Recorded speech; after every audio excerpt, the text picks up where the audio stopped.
আপনাদের পিসি কি হলো, কাজ করতেছে না, বিভিন্ন উইন্ডোজ ইরর আসতেছে, তো এটি আপনি খুব সহজেই সলভ করতে পারেন। প্রথমে আপনি যাবেন এখান থেকে কমান্ড প্ল্যানে, এখান থেকে আপনি অ্যাডমিনিস্ট্রেটর রান করবেন। অ্যাডমিনিস্ট্রেটর রান করলে এরকম অ্যাডমিনিস্ট্রেটর অপশন চলে আসবে। এখান থেকে আপনি জাস্ট যেটি টাইপ করবেন এটি হচ্ছে, আপনি যদি আপনি গুগলে এটি সার্চ করেন, এটা যদি আমরা গুগলে সার্চ করি, এখান থেকে এখানে আমাদের কি বলতেছে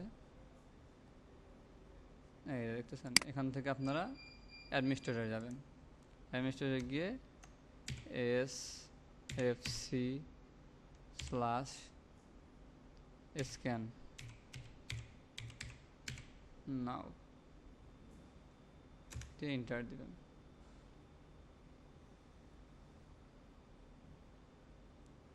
যদি আপনার উইন্ডোজে কোনো এরর থাকে তো এটি অটোমেটিক্যালি সলভ করে দিয়ে দিবে। যদি আমার ভিডিওটি ভালো লেগে থাকে অবশ্যই সাবস্ক্রাইব এবং শেয়ার করে আমার পাশে থাকবেন।